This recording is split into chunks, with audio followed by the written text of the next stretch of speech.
My YouTube family, welcome to my new video. और कैसे हैं सब? होप सब अच्छे होंगे जी। मैं भी ठीक हूँ। आज का दिन है मंगलवार और तारीख हो गई है 7 मई। आज के व्लॉग की शुरुआत करते हैं सुबह के 7 बजे से। आज का मेरा वीडियो है मेरे बेटे का फुल डे रूटीन, जो मैं आप लोगों के साथ शेयर करूँगी। इसका फुल डे रूटीन क्या होने वाला है, क्या क्या मैं इसको डाइट देती हूँ, सभी आप लोगों के साथ इस वीडियो में मैं शेयर करने वाली हूँ।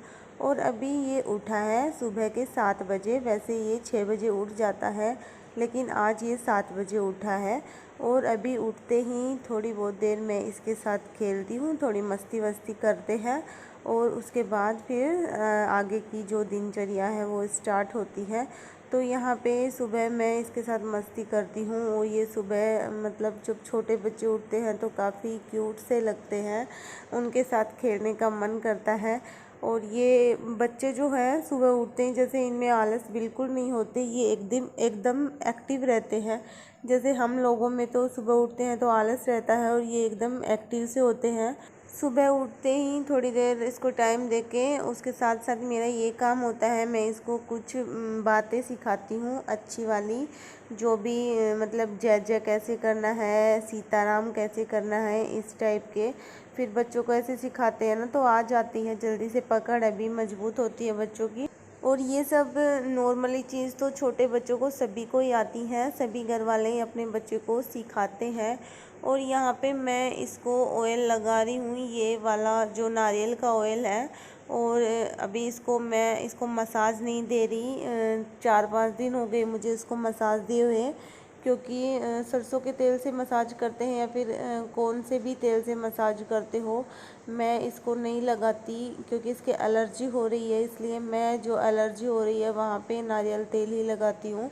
नारियल तेल बेस्ट होता है, उनसे वैसे भी दाग धब्बे जो हो जाते हैं वो भी ख़त्म होते हैं, और एलर्जी हो जाती है वो भी सही हो जाती है।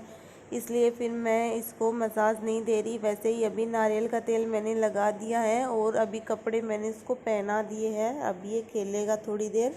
आप लोग भी वैसे एक सजेशन है कि अगर कोई भी एलर्जी वगैरह हो जाए बच्चों के, तो नारियल तेल ही लगाना। नारियल तेल बेस्ट होता है, और इससे जल्दी ही ठीक हो जाते हैं जो निशान होते हैं। मैं मसाज क्यों नहीं की थी वो मैं बता देती हूँ। कि जैसे हम बच्चों के मसाज करते हैं एलर्जी पे, तो एक जगह से दूसरी जगह पे फैलने के चांसेस बने रहते हैं, इसलिए मैं इसको फुल बॉडी मसाज नहीं देती। अभी हो चुके हैं लगभग 7 बजे वो उठा था, 8 समथिंग इतने बज रहे हैं अभी। तो मैं 8 या 8:30 बजे तक गुड्डू को ब्रेकफास्ट करवा देती हूँ। जैसे ब्रेकफास्ट में उसको फ्रूट्स वगैरह दे देती हूँ, या फिर बनाना शेक भी दे देती हूँ। मैं ज़्यादा हैवी ब्रेकफास्ट इसको नहीं करवाती, बस नॉर्मली यही चीज़ देती हूँ मैं, फ्रूट्स और बनाना शेक या फिर कोई भी जूस दे देती हूँ। और अभी मैं उसको यहाँ पे पोटी करवाने का उसका टाइम हो गया था, तो पोटी करवा के मैंने देखा, लेकिन उसने नहीं किया।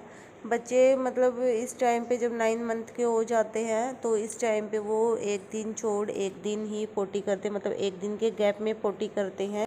वैसे सभी बच्चे अलग अलग होती हैं, उनकी बॉडी अलग अलग होती है, तो सभी बच्चों के लिए नहीं है ये। कुछ कुछ बच्चे होते हैं जिनकी हैबिट से ही यही होती है।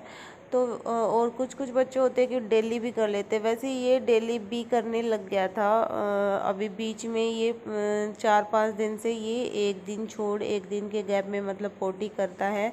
नहीं तो इसका रेगुलर ऐसा था कि मैं मॉर्निंग में जब भी करवाती थी तो ये कर लेता था।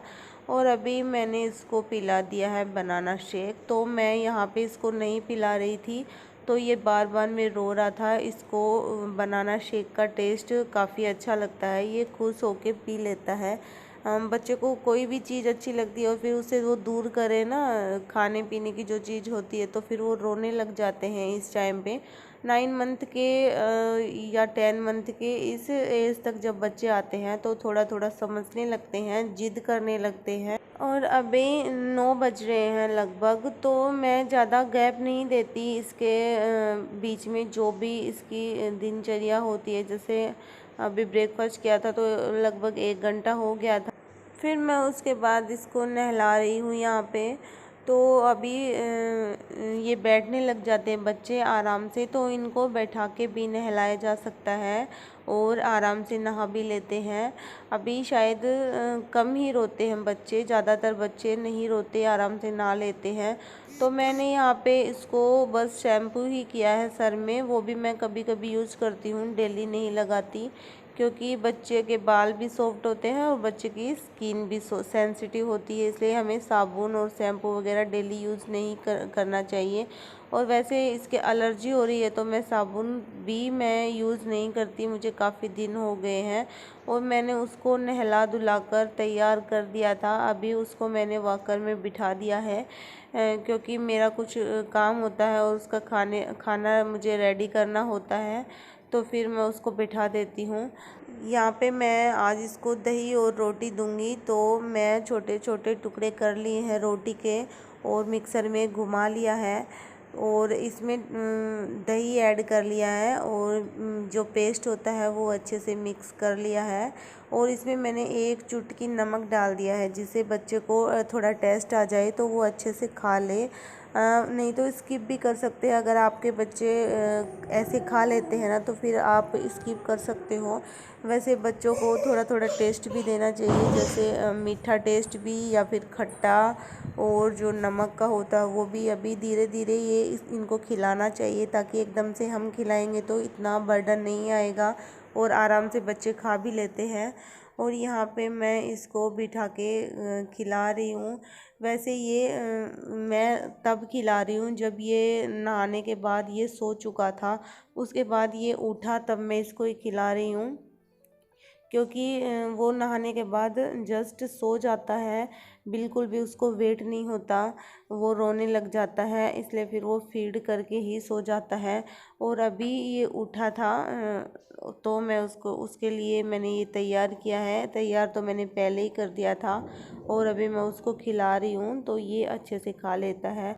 हमें बच्चों को अलग अलग चीज़ें देनी चाहिए, एक ही एक। जैसे हम अभी मैं इसको दही और रोटी दे रही हूँ, तो डेली की डेली ये दही रोटी नहीं खाते बच्चे, क्योंकि ये भी बोर हो जाते हैं, इनको भी इनका टेस्ट पसंद नहीं आता। तो हमें इन सब चीज़ों को बदल बदल के देना पड़ता है, तभी बच्चे खाते हैं, चाव से खाते हैं। और चाहे हमसे ही लगा लो, हम भी अगर डेली की डेली एक चीज़ खाएं तो कुछ टाइम के बाद हम भी बोर होने लगते हैं, इसलिए थोड़ी थोड़ी चीज़ सारी ही खिलानी चाहिए। अभी आज मैं इसको दे रही हूँ ये रोटी और दही, बाकी मैं इसको दूध और रोटी भी दे देती हूँ, जैसे मैं मिक्सर में ही कर लेती हूँ ये चूरमा बना के और दूध मिला के दे देती हूँ। और मैं सेरेलैक्स भी दे देती हूँ, या फिर ओट्स, खिचड़ी, दाल, कुछ भी, मतलब बहुत ज़्यादा रेसिपीज़ है, अगर आप चाहो तो बना के खिलाने के लिए। हलवा, सूजी का हलवा, आटे का हलवा, जैसे सूजी का हलवा बनाते हैं तो उसमें प्रोटीन पाउडर में मिला दिया करो बच्चे के लिए। जैसे प्रोटीन पाउडर में क्या होता है, बादाम होते हैं, उनको थोड़ा रोस्ट करके, और बादाम और काजू, मखाने, जो भी आप चाहो, उनको थोड़ा थोड़ा रोस्ट करके और पीस के एक जार में रख लो। आप जब भी बच्चे के लिए कुछ भी बनाओ उसमें थोड़ा सा ऐड कर दो, जिससे उसका भी जो है उनके गुण भी बच्चे के अंदर जाते रहेंगे। और बादाम तो आप लोगों को पता है कितना फ़ायदा करता है शरीर के लिए, तो बच्चे अभी से खाएंगे तो काफ़ी स्ट्रॉन्ग होंगे, हड्डियाँ एकदम मजबूत हो जाएंगी बच्चों की, और डेवलप भी अच्छे से होगा। मैंने भी बना के रख रखा है, मैंने ऐसे बना रखा है, मैंने ज़्यादा चीज़ उसमें ऐड नहीं कर रखी, मैं बस थोड़े से बादाम और मखाना ये दोनों रोस्ट करके, और फिर मैं प्रोटीन पाउडर मैंने बना रखा है। जब भी मैं हलवा बनाती हूँ या फिर कुछ भी बनाती हूँ, जैसे हलवा, सूजी का हलवा और आटे का हलवा, ये इस टाइप की कोई भी चीज़ें बनाती हूँ तो मैं उसमें आधा चम्मच डाल देती हूँ। बच्चे को खिलाने के लिए काफ़ी चीज़ें हैं, और आप लोग एप्पल की प्यूरी, बनाना प्यूरी, या फिर कोई भी फ्रूट्स की प्यूरी दे सकते हैं बच्चे को, जूस भी दे सकते हो। ऐसे बोलते हैं कि बच्चे को जूस नहीं देना चाहिए, बच्चे को नमक, चीनी ये सब नहीं देना चाहिए। हाँ, नहीं देना चाहिए, लेकिन वो ज़्यादा मात्रा में नहीं देना चाहिए। थोड़ी थोड़ी तो हम दे ही सकते हैं, क्योंकि थोड़ी थोड़ी अभी देंगे तभी बच्चे को उसका टेस्ट पता लगेगा। और जब बच्चा कुछ खाता ही नहीं है, उसको टेस्ट ही अच्छा नहीं लगता, तो हम उसमें अगर थोड़ा सा डाल दें जिससे बच्चा खा ले तो फिर उसमें कोई दिक्कत नहीं होती। बच्चा सीख भी जाता है और खा भी लेता है। इसलिए मैं तो थोड़ा थोड़ा इसमें डाल देती हूँ। जैसे अगर मैं पहले तो देखती हूँ कि इसको टेस्ट अच्छा लगता है या नहीं। अगर इसको टेस्ट अच्छा लगता है तो ठीक है, अगर नहीं लगता फिर मैं इसमें जैसे चीनी डालनी हो तो मैं डाल देती हूँ। चीनी के लिए जैसे हमारे जो चीज़ें बनाते हैं वो मोटी वाली चीनी होती है, वो बच्चों के खाने में यूज़ नहीं करनी चाहिए, बिल्कुल भी ध्यान रखें, क्योंकि वो ज़्यादा वो फ़ायदा नहीं करती है, नुकसान करती है वो बच्चे का खाना। जब भी आप लोग बनाओ, अगर उसमें शुगर ऐड करना है तो फिर आप देसी खांड या शक्कर या फिर गुड़ ही ऐड करें। इसके अलावा जो मोटी वाली चीनी होती है उसको तो बिल्कुल भी आप लोग ऐड ना करें, वो सेहत के लिए अच्छी नहीं होती बच्चों के लिए। और अभी ये दोपहर का टाइम है, जैसे मैंने इसको खिला दिया है तो ये आराम से खेलेगा।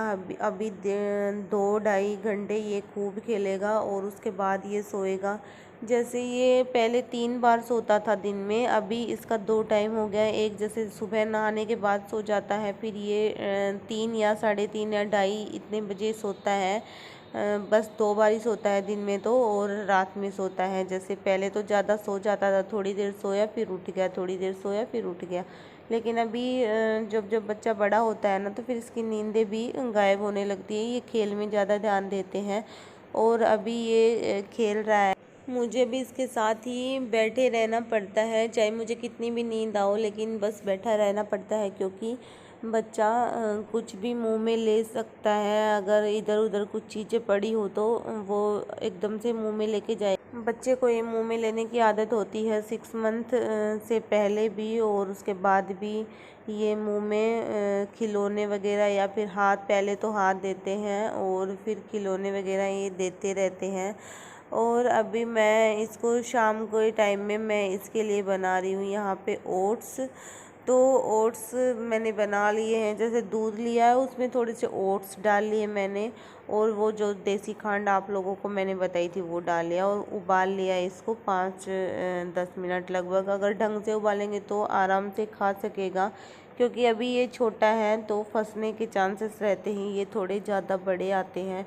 या फिर आप ओट्स को ग्राइंडर करके भी बना सकते हो, जैसे ओट्स की खीर। बच्चे को साबूदाने की खीर भी देना चाहिए, बहुत ही अच्छा रहता है साबूदाना बच्चे की सेहत के लिए। ओट्स की खीर, साबूदाने की खीर, पोहे की खीर, जैसे पोहे होते हैं उनको मिक्सर में ग्राइंड करके और फिर जो छोटे छोटे कण होते हैं उनको दूध में उबाल लो तो पोहे की खीर बन जाती है। और ये देखो, ये वीडियो पहले का है, ये भी मैंने इसमें ऐड किया है क्योंकि अभी का वीडियो नहीं था आज का। ये जो खिड़की है ये यहाँ पे चढ़ा रहता है आजकल, कोई बस हमें ध्यान देना पड़ता है कि कहीं ये गिर ना जाए। तो चढ़ तो जाता है ये, फिर इसके हाथ में दर्द होने लगता है और उतरने के लिए ये रोता है। तो फ्रेंड्स, जब बच्चा 9 मंथ का होता है तो काफ़ी सारे माइलस्टोन डेवलपमेंट होते हैं बच्चे के, और ये दादा पापा ऐसे शब्द भी बोलने लगते हैं। अभी कुछ कुछ बच्चे होते हैं जिनके टीथ भी निकल आते हैं, लेकिन और कुछ कुछ बच्चे होते हैं जिनके टीथ लेट से निकलते हैं। जैसे गुड्डू के अभी दांत नहीं आए, इसके दांत थोड़े लेट आएंगे। वही बात है, सभी बच्चों की बॉडी अलग अलग होती है, तो उनके हिसाब से हॉर्मोन्स की वजह से वो उनके हिसाब से ही आते हैं जो भी चीज़ें होती हैं। और यहाँ पे नाइट का समय हो गया है, अभी मैं खिला रही हूँ इसको दाल। तो आप लोगों ने देखा है मैं इसको 3 से 4 बार मैंने इसको खिला दिया। तो बीच बीच में बच्चों को ये ध्यान रहे कि इनको पानी भी पिलाना चाहिए, गर्मी का टाइम है। अगर पानी नहीं पिलाएंगे तो बच्चों के शरीर में गर्मी हो जाएगी, फिर आगे चलकर दिक्कत कर सकती है।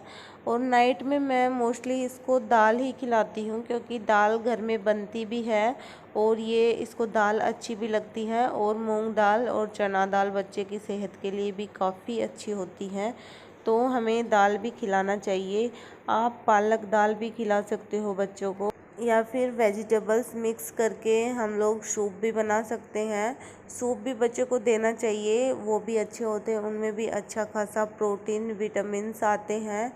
और बच्चे बस 9 मंथ के होते हैं तो यही उनका रूटीन होता है, बस खेलना, खाना पीना, सोना, यही होता है। और जैसा कि मैंने आप लोगों के साथ किया है मेरे बेबी का फुल डे रूटीन, अभी मैंने आप लोगों के साथ जो भी है वो शेयर कर दिया है। अभी ज़्यादा मैं करती, इससे ज़्यादा तो वीडियो काफ़ी लेंथी हो जाती, और फिर अभी मैं कुछ भी बचेगा तो अगली वीडियो में शेयर करूँगी आप लोगों के साथ।